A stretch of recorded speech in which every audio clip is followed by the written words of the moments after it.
Lunes 22 de agosto de 2022. Tres mensajes del Evangelio de hoy, tomado del Evangelio de San Lucas, capítulo 1, versículos del 26 al 38. En aquel tiempo, el ángel Gabriel fue enviado por Dios a una ciudad de Galilea llamada Nazaret, a una virgen desposada con un hombre llamado José de la estirpe de David. La virgen se llamaba María. El ángel, entrando en su presencia, dijo: «Alégrate, llena de gracia, el Señor está contigo».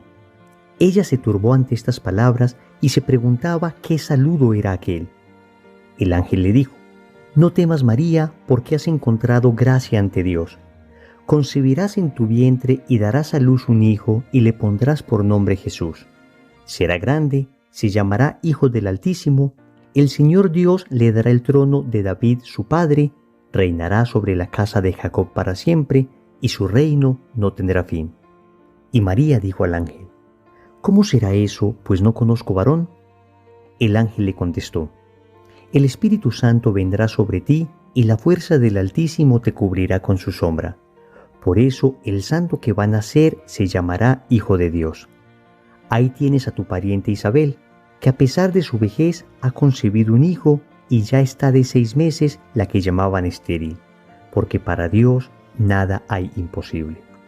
María contestó: «Aquí está la esclava del Señor, hágase en mí según tu palabra». Y el ángel la dejó. Palabra del Señor. Gloria a ti, Señor Jesús. Queridos amigos, hoy la liturgia celebra el día de la bienaventurada Virgen María, Reina, y la liturgia nos da la opción de leer un evangelio propio de esta memoria. Por esa razón volvemos a leer el Evangelio de la Anunciación, y la liturgia quiere que recordemos aquella expresión que el ángel Gabriel dirige a María: «El Señor Dios le dará el trono de David su padre, y reinará sobre la casa de Jacob para siempre, y su reino no tendrá fin». Queridos amigos, hoy el Evangelio nos recuerda que Jesús es Rey, y si Jesús es Rey, su madre es reina. ¿Qué lugar ocupaba la madre del Rey en la corte de los herederos de David? Es la pregunta que nos deberíamos hacer hoy. Resulta que el primer libro de los Reyes, en el capítulo 2, versículo 19, nos da la respuesta. Escuchen esto tan bello.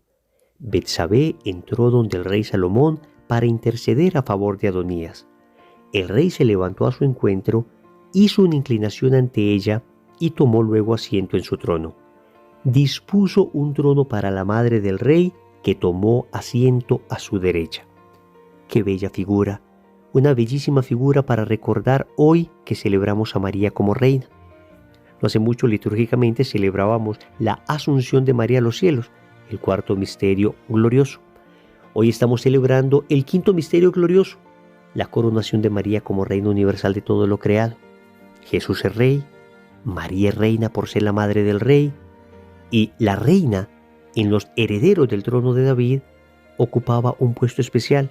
Nos dice el libro de los Reyes que la reina se sentaba a la derecha. Así, en la iconografía religiosa hemos visto a María sentada a la derecha de su hijo. Esto es bien bello, porque este texto que estamos recordando del primer libro de Reyes también nos muestra cómo la Santísima Virgen María puede interceder ante su hijo, así como Betsabé intercedió por Adonías ante Salomón. Pidamos pues a nuestra Madre, Reina de la creación, que interceda por nosotros ante su divino Hijo, el Rey del universo. Vamos a meditar 3 mensajes. Primero, María es inmaculada. Segundo, María es virgen. Tercero, María es madre de Dios. Vamos con el primer punto. María es inmaculada. Amigos, el Evangelio nos dice que el ángel entró en presencia de María y le dijo: «Alégrate, llena de gracia, el Señor está contigo». Esa expresión llena de gracia, que en griego se dice que charitomene, más bien debería traducir la que estuvo, la que está y la que estará llena de gracia. Significa un estado permanente en María. ¿Y qué es la gracia? Sino la vida de Dios en el alma. Entonces, cuando decimos que María es inmaculada en su concepción, cuando la Iglesia lo proclama en el dogma de esta manera, lo que nos está diciendo es que María Santísima jamás ha estado en poder del maligno, que Nuestra Señora jamás estuvo en poder del pecado, que ella siempre tuvo consigo la gracia de Dios. De hecho, el texto repite que María está llena de gracia, repite que María encuentra gracia ante Dios. Y el ángel le dice, no temas María porque has encontrado gracia delante de Dios. Un amigo protestante que yo tenía en la universidad me dijo en una ocasión de manera más bien despectiva que él no encontraba ninguna gracia en María. Y yo le dije, amigo, con todo respeto, poco importa que tú no encuentres gracia en María. Lo que realmente importa es que el autor mismo de la gracia, Dios, encontró gracia en ella. Y el ángel lo dice, has encontrado gracia ante Dios. Entonces, si ante nuestros pecadores ojos, ante nuestros ignorantes pensamientos, la Santísima Virgen María no llegara a encontrar gracia, lo realmente importante es saber que ante el que es la gracia misma, María se encuentra llena de gracia. Es como si yo dibujase un cuadro y de repente viniese una persona que no tiene la menor idea del arte y me dice que no le gusta el cuadro. Pues la verdad es que poco importa que una persona que no conozca de arte no sepa admirar una obra. Pero si de repente viene Miguel Ángel, viene Leonardo da Vinci, viene Goya, viene algún gran pintor y admira la obra y dice que es una obra de arte, pues la verdad es que vale el juicio de aquel que es experto. Y en términos de gracia, Dios es el experto y es Dios el que ha encontrado gracia en María. ¿Y por qué ha encontrado gracia en María? Amigos, estamos 33 años antes de la redención. ¿Cómo es posible que María esté llena de gracia si Cristo no ha muerto todavía?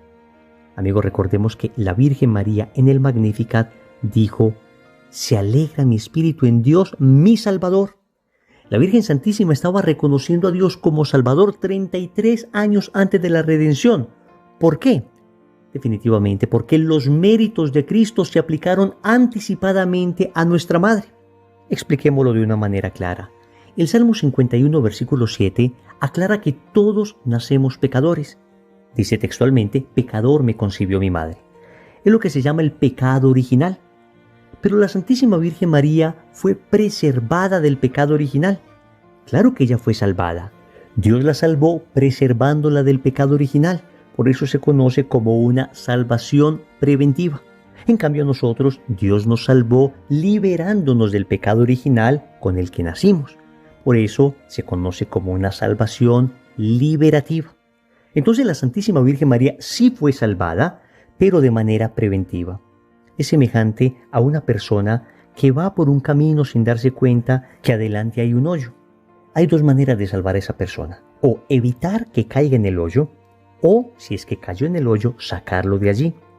Pues lo que Dios hizo con la Santísima Virgen María fue evitar, por los méritos de Cristo, de manera anticipada. Recordemos que Dios es el eterno presente y los méritos de Cristo no solo afectaron positivamente, digamos, a las personas a partir de Cristo hacia adelante, sino que Cristo es como una gran luz que se irradia hacia adelante y hacia atrás.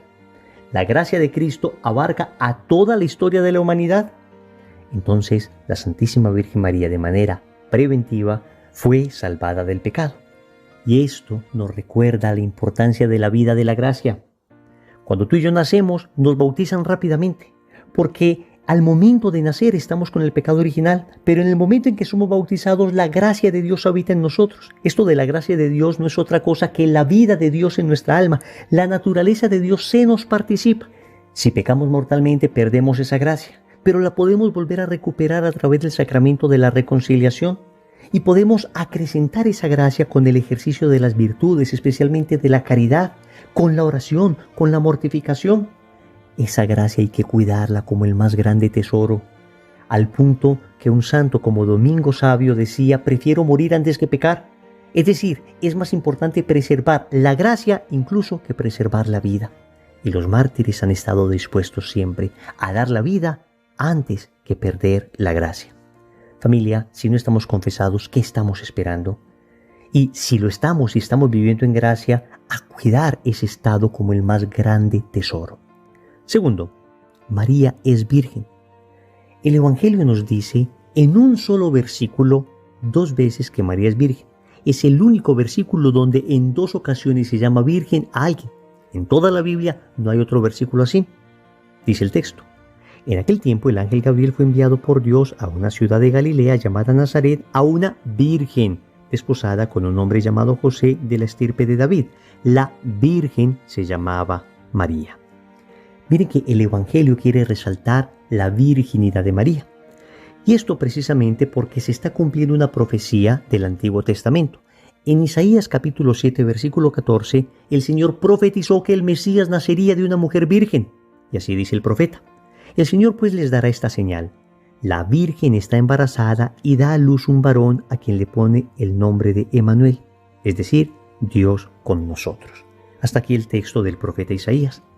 Todo Israel sabía que el Mesías nacería de una mujer virgen, de manera que la virginidad de María era indispensable, porque era la señal para reconocer al Mesías. De manera que María debía permanecer virgen porque la señal debía ser evidente. Una señal se da para que sea visible. Y si Israel, según la profecía de Isaías, iba a reconocer al Mesías porque su madre era virgen, pues no tiene sentido que de repente la Virgen aparezca con 3, 4, 5, 7 hijos y que después la gente diga, a ver, este es el Mesías y la mamá es esta que llaman virgen con 7 hijos. Israel no podría reconocer al Mesías así. En cambio, si veían al Mesías y veían a su mamá, que no tenía más hijos porque en la cruz Jesús se la tuvo que dejar a su apóstol Juan, y hubiera sido una tremenda injusticia, hubiera sido un atropello de parte de Jesús, que si él tuviese más hermanos, si María tenía más hijos, hubiera sido, repito, un atropello que le hubiera dejado a su madre a un apóstol. Por consiguiente, María no tenía más hijos. Entonces, si esta era la señal, entonces María debía ser virgen antes del parto, en el parto y después del parto. Por eso, cuando el ángel le dijo a María que concebiría a un niño, la Virgen responde, ¿cómo será esto si no conozco varón? Es una respuesta bien extraña de la Virgen, y solo se entiende adecuadamente si afirmamos que la Virgen María había hecho ya un voto de virginidad. Noten que el ángel le dice que ella concebirá un niño. El texto nos dice que ella estaba prometida con José. Lo natural sería que ella pensara, si voy a concebir un hijo, lo voy a concebir de José. Pero María responde, no conozco varón, y responde en presente. Porque en realidad ella no está simplemente hablando de su situación actual. Ella está hablando de un estado habitual que ella había tomado la decisión de seguir. Les ilustro esto con un sencillo ejemplo. Supongamos que usted me dice a mí, Wilson, mañana vamos a ir a una dulcería donde te voy a invitar a comer chocolatinas. Y yo te respondo, ¿cómo puede ser esto si yo no como dulce? Tú estás entendiendo con esa expresión no que en este momento no estoy comiendo dulce, sino que mañana tampoco comeré dulce. Es decir, que mi estado habitual es el de no comer dulce. Pues esto fue lo que le respondió la Virgen al ángel. ¿Cómo puede ser esto si yo no conozco varón? Le está diciendo al ángel, mi estado habitual es no conocer varón. Por eso muchos padres de la Iglesia ven en estas palabras de la Virgen María un voto de virginidad que ella había hecho. El caso es que el Catecismo de la Iglesia Católica en el numeral 499 dice con claridad que nosotros creemos en la virginidad real de Nuestra Señora. Escucha, la profundización de la fe en la maternidad virginal ha llevado a la Iglesia a confesar la virginidad real y perpetua de María, incluso en el parto del Hijo de Dios hecho hombre. En efecto, el nacimiento de Cristo, lejos de disminuir, consagró la integridad virginal de su madre. Hasta aquí el catecismo. De manera, queridos amigos, que defendemos la virginidad de María porque defendemos el mesianismo de Cristo, porque esta era la señal que Israel tenía para reconocer al Mesías. Pero eso nos dice algo hoy a nosotros, y es que debemos nosotros pedir mucho al cielo la gracia de la pureza, la gracia de la castidad. Es uno de esos dones indispensables para aprender a amar adecuadamente. En el noviazgo, la castidad de los novios les prepara para la fidelidad en el matrimonio. En el matrimonio también hay que vivir la pureza, viviendo una sexualidad sana, una sexualidad bella como Dios la quiere, una sexualidad humana. La castidad es un don bellísimo. Ciertamente, en un mundo tan pansexualizado como el nuestro, no siempre es fácil guardarse puro. Pero amigos, aunque la pureza, la castidad, la limpieza interior sea un árbol de raíces amargas, les aseguro que es un árbol de dulcísimos frutos. El fruto de la castidad es precioso y vale la pena todo el esfuerzo, que siempre tiene ayuda de la gracia, siempre Dios ayuda en ese esfuerzo, vale la pena todo ese esfuerzo para saborear el fruto del amor verdadero, producto de la castidad. Tercero, María es Madre de Dios. El ángel le dice a María: el Espíritu Santo vendrá sobre ti y la fuerza del Altísimo te cubrirá con su sombra. Por eso el santo que va a nacer se llamará Hijo de Dios. Amigos, el ángel le está diciendo a María: usted va a ser la madre del Hijo de Dios, es decir, de Dios mismo. Es el ángel el que llama a María Madre de Dios. El ángel no le dice: usted va a tener un hijo que es hijo de Dios, pero usted va a ser solamente madre de su parte humana. Es que no nos vamos a confundir. No es que una persona pueda ser madre solo de una parte de su hijo. La madre es madre de la persona completa. Y Cristo es persona divina. Por consiguiente, María es madre de Dios. Evidentemente, María no le dio la divinidad a Cristo. La divinidad precede a María. Sin embargo, María es madre de ese que es Dios. Les pongo también un sencillo ejemplo. Supongamos que Rosa es madre de Juan. Y supongamos que Juan es presidente. Podemos decir sin ningún temor a equivocarnos que Rosa es madre del presidente. Claro, Juan es presidente, luego Rosa es madre del presidente. ¿Rosa hizo presidente a su hijo? No. ¿Existía la presidencia antes de Rosa? Sí. Y sin embargo, nadie se asombra si digo Rosa es madre del presidente. Lo mismo pasa con María. María es madre de Jesús. Jesús es Dios.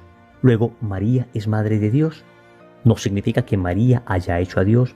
No significa que Dios no exista antes que María. Lo único que significa es que María, Nuestra Señora, dio carne al Verbo eterno del Padre. Con su sí, ese Verbo se encarnó y María es madre de la persona divina de Cristo. No es difícil de entenderlo, amigos. Basta tener fe y lógica. Pero María además es madre nuestra. Porque si ella es madre de Cristo, que es la cabeza de la iglesia, también es madre del cuerpo. Nadie puede ser madre solo de una cabeza. Es madre también del cuerpo místico, que somos nosotros, la iglesia. Y por eso en Juan capítulo 19, versículos del 25 al 27, Jesús le dice a su apóstol: hijo, ahí tienes a tu madre. Y le dice a su madre: mujer, ahí tienes a tu hijo. Y el texto nos dice que desde aquel momento el discípulo se la llevó a su casa. Te quiero invitar para que te lleves a María a tu casa. Y eso se hace de una manera muy sencilla. Conságrate a su corazón inmaculado. Si no lo has hecho, busca cómo empezar el proceso de consagración. Y si ya lo has hecho, renueva esa consagración. También te invito para que el rosario sea el alimento familiar diario, a través del cual ustedes se llevan a María a vivir a su casa. Oremos. Amado Señor, hoy nos presentas a tu Madre Santísima, la Inmaculada Concepción, y nos muestra la importancia de vivir en gracia. Hasta hoy no entendía la profundidad y el valor de la vida de la gracia, pero gracias a tu Madre hoy lo puedo comprender y voy a cuidar por sobre todas las cosas el estado de gracia. También te agradezco porque esa Madre tuya es virgen antes del parto, en el parto y después del parto, y con ello me enseñas la importancia de la castidad. ¡Qué don tan precioso! ¡Qué capacidad de amar nos da la castidad! Pero solo no soy capaz de conquistarla. Necesito de tu gracia, necesito de la comunión diaria, necesito de la oración frecuente, necesito de la confesión para poder permanecer en pie de lucha y conquistar esa virtud preciosa, la virtud de la castidad. Finalmente te doy gracias porque me has dado una madre, porque no me has dejado huérfano, Señor, y hoy me entrego enteramente a su corazón. Señor, dame lo que me pides y pídeme lo que quieras. Amén. Recordemos entonces, primero, María es inmaculada. Segundo, María es virgen. Tercero, María es Madre de Dios. Compromiso. Yo te invito para que hoy reces el Santo Rosario con toda tu familia. En el nombre del Padre, y del Hijo, y del Espíritu Santo. Amén.